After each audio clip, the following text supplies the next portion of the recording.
Welcome back to the Deep Dive. Today we're taking a close look at a really impactful and, emotionally charged historical event, the 2005 Gaza disengagement. This was a moment that profoundly reshaped Israel, and its reverberations are definitely still felt today in discussions about national identity, security, all of it. Absolutely. It's a heavy topic. Our deep dive is based on an excerpt from a YouTube video. It's titled Kasi Holtox. Apologies for the pronunciation there from the C-14. And our mission today is basically to unpack the many viewpoints around this pivotal moment in Israeli history.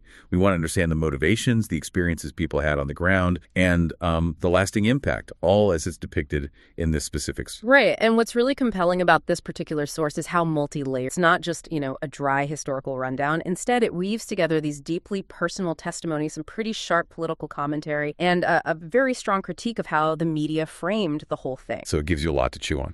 It offers this unique window into the immense complexity of the disengagement. Okay, so let's dive right into this historic moment. The 2005 Gaza disengagement, it was met with immediate and intense tension. Right. Widespread public debate, which the source hints at straight away.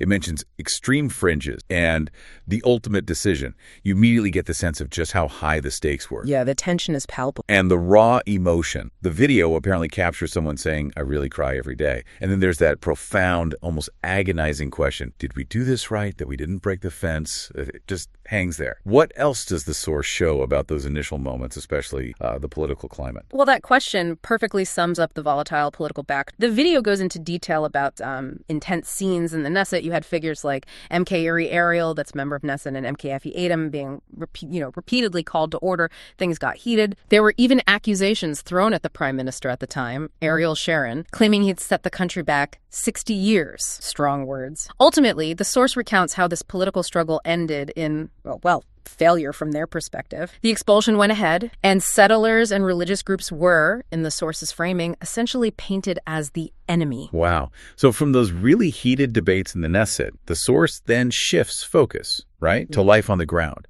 It dives into the immediate experiences of the residents of Gush Katif, and it highlights how they felt portrayed in the media. Exactly. As these delusional orange people facing questions like, why on earth do they live there? Why are they endangering their families there?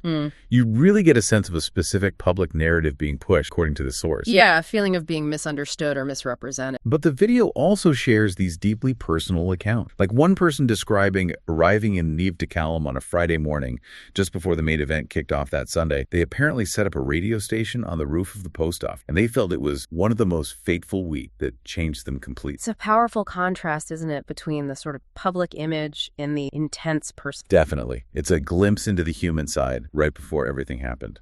And one key insight the source offers is about the settlers' approach to resistance. It was quite distinct. The atmosphere in their homes sounds pretty remarkable. Over 100 people sleeping on mattresses, even a 24-hour shower schedule to cope with everyone who came to support them. Wow, just the logistics of that. Right. But amidst all this activity, there was a really critical message being consistently pushed to the residents. And that was, this struggle must not be waged against soldiers because the soldiers are our soldiers, and we continue. That's striking. It really underscores their commitment, as portrayed here, to respect and unity, even while they fundamentally disagreed with the government's decision. That idea of unity, even in the face of such profound disagreement, it really stands out. The video apparently shows this poignant scene where a man named Yuval Yogev would speak to the youth and children every evening in Neve DeKalb, teaching them, and I'm quoting here, how much one must respect the security forces who come to evacuate them, and that they should go through this moment together, not as two camps at war. It was about trying to hold on to some national cohesion.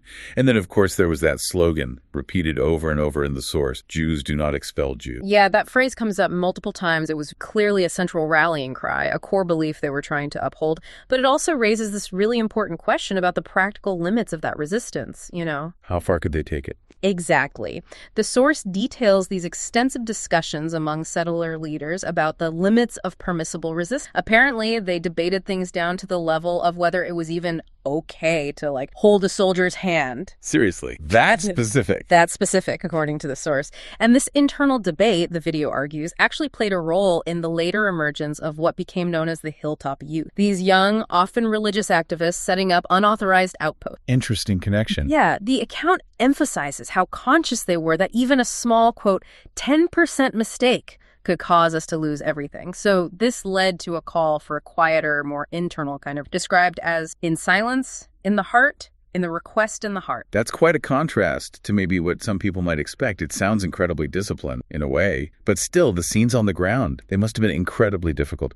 The source describes soldiers slipping and falling on oil and grease during evacuations. Yeah, measures taken to slow things down. And the act of removing children, removing people from the synagogue. Yeah. Agonizing. It was described as a type of mourning day. And the images, pictures, very, very difficult to forget. You can only imagine. Absolutely gut-wrenching scenes being described. So these scenes were incredibly tough, obviously, for the rest. But it begs the question, what was it like for those carrying out the order? The source brings in a commander's perspective. It introduces Gershon HaKohen. Now, the source identifies him as a commander of the Gush Katif disengagement, though he clarifies himself, saying he wasn't the commander, but he understood the overall framework. Right, he had a significant role, a high-level view. And the question put to him is pretty blunt. Do you regret doing this mission? His answer is nuanced. He says, I never liked it, but I think history needs to say a positive word about me being there. If someone else had been there, it would have been a catastrophe. That's a heavy. And it connects to this other belief he held, which the source details, and it's profoundly controversial. HaKohen apparently believed he was, quote, destined for this mission. He saw it as a supreme test for the continuation of Zionism. He does. Wow. Yeah. But even more striking is his assertion about Ariel Sharon, the prime minister. HaKohen claims Sharon actually wanted the event to end badly with violent friction. He wanted it to end badly. Why? According to HaKohen's claim in the source, the goal was to delegitimize the entire settlement enterprise and to turn Gush Katif into what he called the Gettysburg of an Israeli civil war, a defining conflict to basically break the settlement. That is an extraordinary claim the source is presenting about Sharon.